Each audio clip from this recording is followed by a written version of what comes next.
के कर, शुद्ध आचरण कर, अपना अच्छा व्यवहार कर, दुनिया में प्यार फैला, प्यार दे, प्यार ले, अपने दिल में बुराई को निकाल दे, नफरत चीज को फटकने भी ना दे पास में। अगर भक्ति चाहता है तो प्यार दे, प्यार बांट और प्यार से सब कुछ मिलेगा।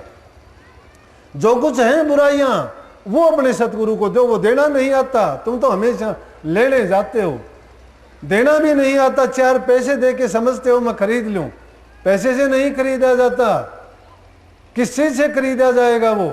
वो जैसे वो जब खरीदा जाएगा कि अपनी बुराइयों को उनकी भेंट चढ़ाओ। तो मैंने बाबा फकीर की बात बताई। वो सत्संग में फरमाने लगे कि मैं सत्संग में एक बार एक लाला जी ने मुझे बुलाया।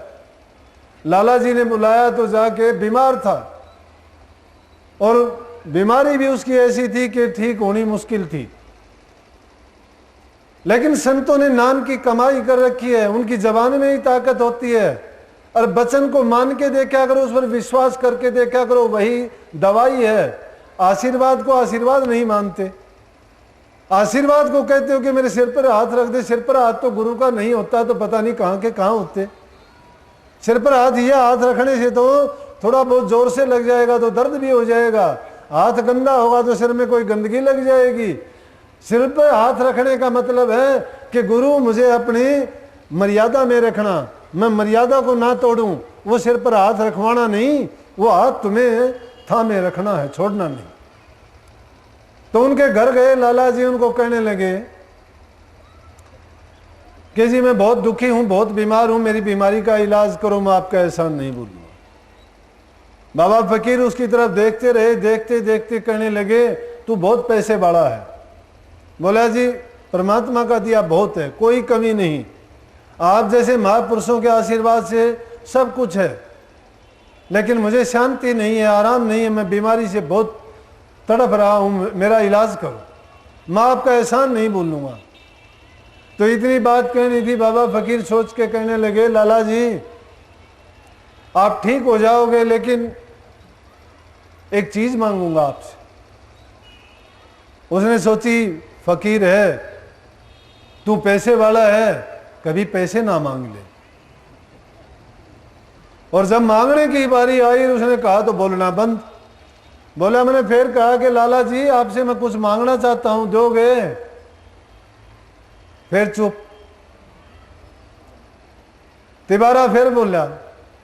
अब महापुरुषों के साथ में बैठ के बड़ा ज्ञान मिलता है, उनकी नजर में ज्ञान मिलता है, उनकी जबान से ज्ञान मिलता है, उनके इशारे से ज्ञान मिलता है, उनके छू जाने से ज्ञान मिलता है। लेने वाला चाहिए, ले नहीं सकते।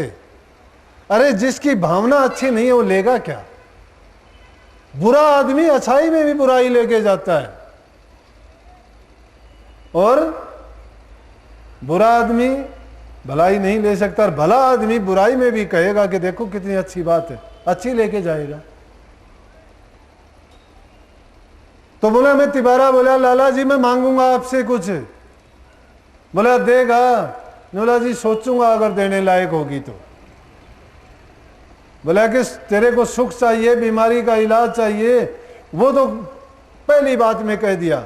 और ये 3 बार बोलने से चौथी बार भी जवाब ये आया कि सोचूंगा। नला अरे तेरे से मैं क्या मांगूंगा, कुछ नहीं मांगता। क्यों तेरा जी घबराता है? मैं तेरा जो बीमारी है वो मांगता हूं, ये झोली में डाल दे। जितना तेरा रोग बीमारी तकलीफ है तू मुझे दे दे, कर संकल्प तेरे दिल से।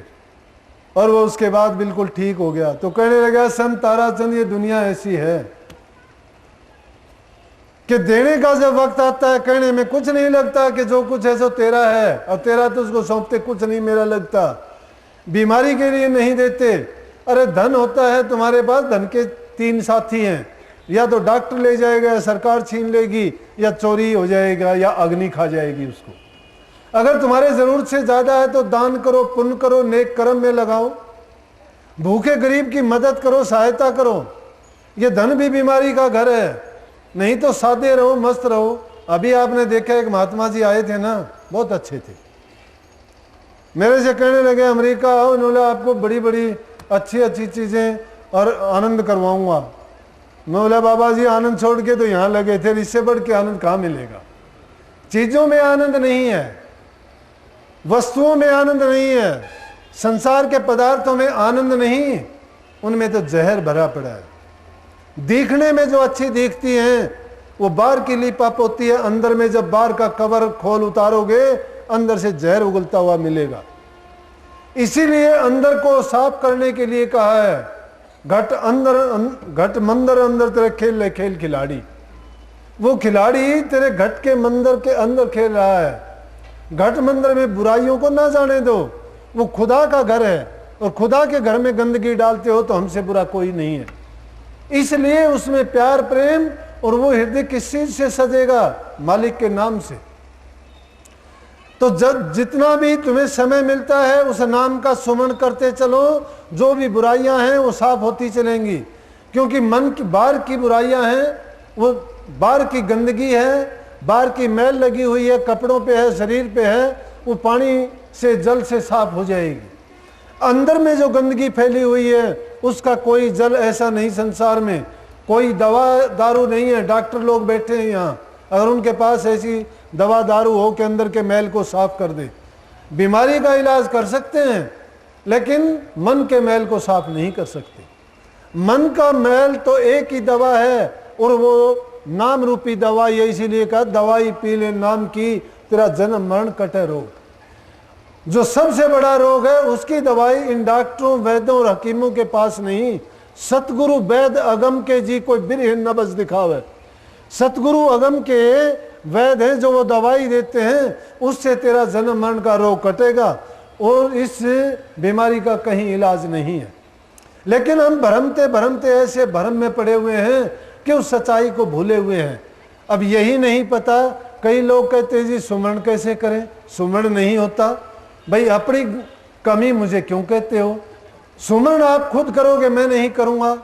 फिर सुमरण कौन सा करोगे? सुमरण एक प्रकार का नहीं, सुमरण 3 प्रकार के हैं। अब ये भी नहीं पता कौन से। सुमरण एक है, बैखरी जबान से करोगे, बात सुनाओगे किसी को भी जो बोलते हो, जबान से बोलते हो, वो बारी सुमरण है, जबान से बोलने का है, वर्णात्मक है, उसका वर्णन कर सकते हैं बात का। दूसरा कौन सा होगा? बिना जबान के जो सुमरण किया जाए। तीसरा किस चीज से होगा? जो मन से किया जाए। बल्कि कही है कबीर साहब ने कही, होठ कंठ हाले नहीं, जिब्या नहीं उचार, गुप्त भेद को जो लिखा वही संत हमार। तो सुमरण कौन सा करना चाहिए? अजपा, उसके भी जरूरत नहीं रहती, लेकिन शुरुआत किससे होगी? जाप से होगी। जाप जबान से किया जाएगा, फिर वो अजपा में बदल जाएगा, बिना तुम्हारे किए होएगा। फिर वो अजपा से कौन सा हो जाएगा कि ऐसा हो जाएगा कि ना तो तुम्हें बोलने की जरूरत ना सोचने की जरूरत, होता ही रहेगा। जिन्हें ऑटोमेटिक कह देते हो ना, अपने आप चलता रहेगा वो। लेकिन असली चीज वो उसके भी ऊपर होगी। कबीर साहब उसको कहते हैं कि जाप मरे, अजपा मरे, अनहद भी मर जाए, सुरत समानी शब्द मरता ही काल नहीं खाए। वो शब्द की अवस्था सबसे आखिर की अवस्था होगी। वो अवस्था कब आएगी? आप तो पहली में कह रहे हो। जैसे किसी ने कहा एक से जाके, एक के पास बहुत अच्छी घोड़ी थी, कहने लगा भाई घोड़ी बेच ले। बोला कि हाँ बेच लूंगा। बोला क्या खूबी है घोड़ी की? बोला सुन भाई मेरी घोड़ी डाक मारेगी 3। बोला तेरी घोड़ी 3 डाक मारेगी तो भाई मैं तो पहली डाक में गिर लूंगा, 2 डाक और कहीं लगेंगी। तो हम तो पहली ही डाक में गिरे हुए, पहला ही सुमरण नहीं करते, उसी की शिकायत करते हैं। अरे जबान से ही सुमरण नहीं करते, सुमरण कहां से करोगे? 2 मिनट बैठ नहीं सकते, उबासियां तोड़ते हो। यही काल होता है, यही खोटे कर्म होते हैं कि बैठने से पहले उबासी आती हैं। नाम में कहां बैठोगे? सुमन मन लगा के करो। सुमन शुरू में नहीं होएगा, मानता हूं, क्योंकि मन की आदत पड़ी हुई है और मन बहुत पहरेदारी और चौकीदारी करवाता है। यह मन तो इतनी शैतानी करता है कि बड़े बड़े को काबू में नहीं आता। कोई कह दे कि मैंने सूर्य को रोक लिया, मान लेंगे रोक लिया। कोई कह दे कि समुद्र को पी लिया, मान लेंगे पी लिया, पी नहीं सकता वो, ऐसा नहीं संभव। कोई कहे मैंने पृथ्वी को उठा लिया, नहीं उठ सकती, लेकिन मान सकते उठा लिया होगा। अगर कोई कहे मैंने मन को काबू में कर लिया, ये नहीं मान लेंगे। बड़े बड़े ने इस मन के आगे हार मानी है। मन के साथ तो क्या होगा कि मन को सिधाना होगा, मन का रास्ता बदलना होगा, बुराइयों से हटा के अच्छाई की तरफ लगाना होगा। ये मैंने ध्यान की बात नहीं कही, ना मैंने नाम की बात कही है। मैंने ये बातें कही हैं कि जिस तरह से जमींदार आदमी अच्छी फसल उगाने के लिए पहले उसमें क्या करता है, बहाई करवाता है, जमा बान करता है, उसकी खेत की गुड़ाई कर लेता है, घास निकाल देता है, और फिर उसके बाद उसमें बीज डालता है। जब तक हमारे मन के अंदर विकार भरे पड़े हैं तब तक नाम अंदर में नहीं जा सकता। और जो नाम का सुमरण नहीं कर सकते वो उसको सोच लेना चाहिए कि मेरे बहुत खोटे कर्म हैं कि जिसके कारण मैं नाम नहीं जप सकता। अरे नाम का जपना मुश्किल नहीं है, और उसका दोष ना सतगुरु तुम्हें मदद करेगा, ना और कोई करेगा, ना तुम्हारा कोई कर्म दूसरा ले सकेगा। अपना किया तो हमने खुद नहीं भोगना है, और हमारा ही किया हमारे काम आना है। दूसरा मदद जब करेगा कि सतगुरु की तो रहनुमाई है, उनका आशीर्वाद है, उनके कहे अनुसार अगर काम करते चले जाएंगे उन्हीं का रूप हो जाएंगे। क्यों नहीं हो जाएंगे कि एक काम को करते करते हम उसी में बिल्कुल ऐसे ढल जाएंगे जैसे उसमें और हम में कोई अंतर नहीं रहेगा। शुरू में कोई काम करने लगता है तो उसको नहीं आता वो काम, लेकिन जब उसको करना सीख जाता है, ना उस पर नज़र डालता है, वो देखता है किस तरफ है, करता काम किस तरफ है। तुम साइकिल चलाते हो उस तरफ जाते हो, देखते हो उस तरफ हो, हाथ भी छोड़ देते हो। लेकिन शुरू में अगर सीखते हो तुम, हाथ छोड़ोगे तो साइकिल गिरेगी, पैदल छोड़ दोगे तो चलनी बंद हो जाएगी, ना देखोगे तो वैसे गिर जाएगी। तो जब सारी चीज़ों को सिधा लेते हो, आँखों को, पैरों को, हाथों को, तो ये तो वो चीज़ है, इसको भी सिधाने के लिए अपने शरीर को सिधाना पड़ेगा। पहले तन की स्थिरता होगी। एक चीज हट करके जब बैठ जाओगे, मत हिलो, फिर उसके बाद आता है कि जी मन नहीं ठहरता। मन कैसे नहीं ठहरेगा, मन कहाँ जाएगा? मन का तो है ही ठिकाना सिर्फ शरीर, शरीर से बाहर जाएगा कहाँ? छोड़ दो इसको खुला, जितना जाता है जाने दीजिए, जहाँ जहाँ भागता है भागने दीजिए, लेकिन पीछे पीछे भागो। अपनी अकल और बुद्धि को उसको साथ रखो, कहाँ कहाँ जाता है वो। कभी कुछ करना चाहेगा, कभी कुछ बनेगा, कभी कुछ सोचेगा, कभी कहीं पहुंच जाएगा, कभी कहीं पहुंच जाएगा। तुम उनको सारी बातों को सोचते रहो, जब वो घूम फिर के कह दे कि अब बोलो और क्या चाहता है, और जब वो ठिकाने आ जाए तो फिर कहना के लिए अब आ जाए मेरे उसमें। फिर थोड़ा सुमरण करो, और धीरे धीरे करके जब ऐसा शुरू कर दोगे, और जब भी बैठोगे भूल जाओ अपने आप को, भूल जाओ संसार को, भूल जाओ अपने रिश्ते नातों को, और भूल जाओ संसार के पदार्थों को। यही भूल जाओ कि तुम क्या हो। ना सोचो कि मैं हूँ, मेरा शरीर है, संसार है, मैं कहाँ हूँ। और जब इस तरह से बैठ के सिर्फ एक ही चीज़ में तुम्हारा ध्यान रह जाएगा, एक ही चीज़ रह जाएगी, ना तुम्हारा शरीर रहेगा ना मन रहेगा, सिर्फ वही रह जाएगा, तू है तू, तू है तू। जब एक तू है तू रह जाएगा तो वहाँ ना नाम है, ना वहाँ जाप है, ना अजपा है, ना अनहद है। वो अवस्था है बाद की। लेकिन धीरे धीरे करके सुमरण को पक्का करना पड़ेगा। नाम को सिमरते सिमरते नाम का रूप हो जाओगे। नाम को सिमरते सिमरते नाम का रूप हो जाओगे। हीर थी, हीर सिर्फ प्यार करती थी रांझा से, और उसने क्या कहा कि रांझा रांझा करते मैं खुद रांझा हो गई। वो हीर रही नहीं। अरे शिव मुक्की की बात कहते हैं कि जब उन्होंने प्यार की बाणी सुनी, स्नान कर रही थी, नंगी घर से दौड़ ली। क्यों दौड़ ली? कि उनको ये पता ही नहीं लगा कि हमने कपड़े पहने हैं, नंगी हैं, नहा रही थी या कर रही थी, कि एक ही चीज दिमाग में काम करती थी। हमारी तो लाख चीज काम करती हैं, हमारी तो लाख चीजें काम करती है एक ही बार में। देखते किधर हैं, बातें किससे करते हैं, कह किसी को रहे होते हैं, कहते ही नहीं किसी को। मन कहीं होता है, फिर भी बात करते करते भी कहते कुछ देर, फिर कहेंगे मैं क्या कह गया था, भूल गया। इसलिए भूल गया ना कि मन कहीं और गया हुआ था। मन तो एक ही जगह रहता है, एक ही काम करेगा।